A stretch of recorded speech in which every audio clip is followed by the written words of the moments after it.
If you're a normal person who has a healthy relationship with social media, you might not be aware of the drama that went down around a men's conference in, I think, Kansas City this past weekend. Here's a quick review of what happened. To kick off this men's conference, there was an acrobat who took off his shirt and did things like this.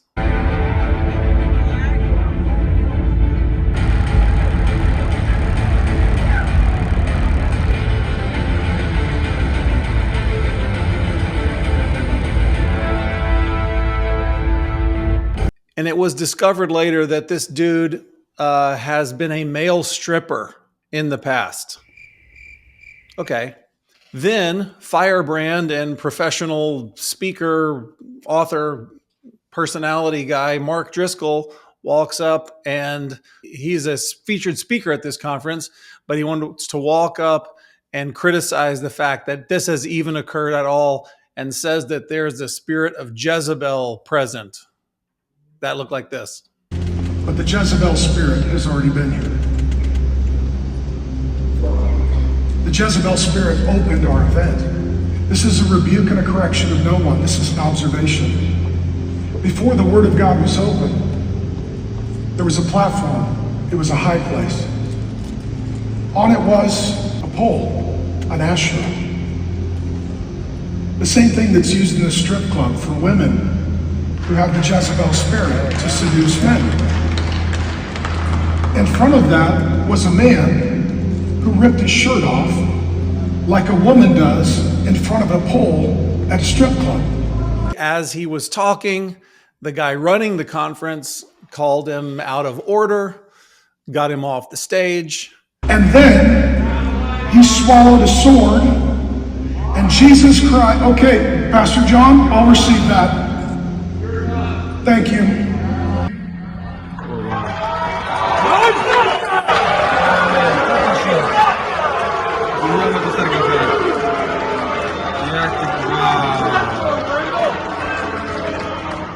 And then there was any manner of boos and heckling for the guy running the conference. How dare you run off popular speaker guy that we paid our good money to see in action at this big arena? Anyway, if you're wondering, what are we to make of this? What do we do with this strangeness? I'm here to say I'm not scandalized by any of it. Here's why. Mega churches and the whole enterprise of professional, big time, out in public Christianity have made their bones and made their living with the spectacle of entertainment as a wrapping around some kind of Christian teaching or speaking or even worship. You really can't go to a big time kind of worship event without there being spectacle of every kind around it. That's what's happening at this men's conference. It's very normal. You can see the giant motorcycle in 3D LED living color behind the main stage. That's very normal in that world. And here's the spectacle and entertainment value of whatever they're trying to say about, I don't know, a man's strength, a man's ability to swallow a sword. I don't know what they're trying to do with their opening piece, but that's very normal in that world. This is the way that world is. So it doesn't seem abnormal to me that there would be this spectacle of this performer on stage. I, having been in mega church world before, and in my younger days, before I had all this gray hair, was a performer on the stage in that world and have performed many times with people in all manner of lifestyles and all manner of belief systems performing with me on stage at these places.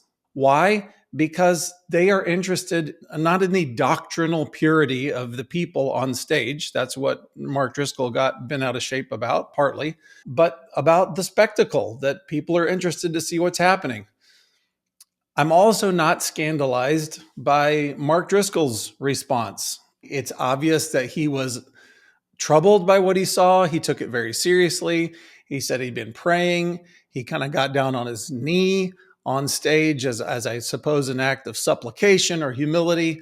but I'm not scandalized by his being troubled by it or by his making this great stand about it. Mark Driscoll lives in big time world. He lives in big time conference speaker world. He lives in the world of entertainment. He lives in the world of clicks. He lives in the world of show, and he's one of the attractions at the show. I know how it feels to be on stage, to be one of the sideshows at the circus, and to have consternation inside you because of the show that's going on, and think, well, would I sign off on all of this?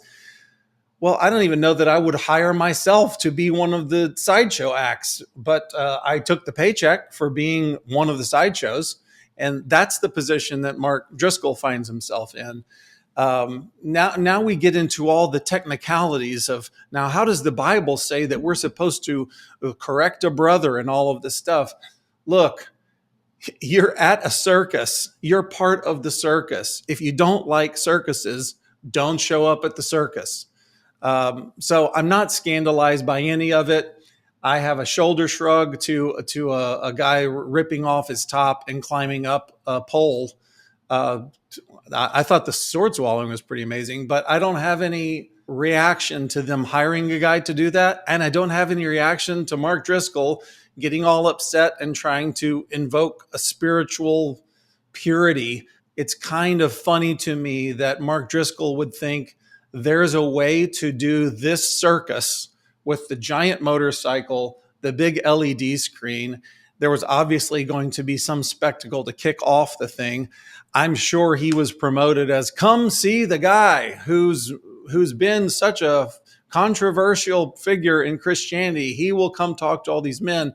We could have a debate about whether Mark Driscoll should be on any stage anywhere teaching anybody anything about the Bible.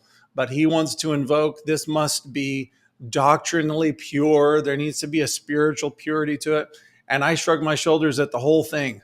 Paul, the Apostle Paul, doesn't have anything to say about big time carnival conferences and smoke and mirrors and a flashing light show. He's not interested in that. The Bible doesn't address the correct way, how many performers you should have and how much clothes on each man acrobat climbing up a 60-foot pole in front of 1,000 men. We're kind of outside of the lines of the Bible. So I'm not scandalized by any of it. I would say to any of us that are watching this from the sidelines going, how am I supposed to feel about this? My piece of advice would be, we don't have to be scandalized by any of it. We don't have to enter into that world of big time, showtime Christianity. We could do this thing that Paul encourages us to do, which is to keep our heads down, to stay low to the ground as far as our faith is concerned, to be consistent in our pursuit of God. And when it comes to meeting with men, great. Meet a small group of men. Encourage each other, talk about your personal struggles, where your hopes are, pray for each other. That would be a great thing for you to do with other men. And if you wanted to go to an arena together, go see the Globetrotters. They're great.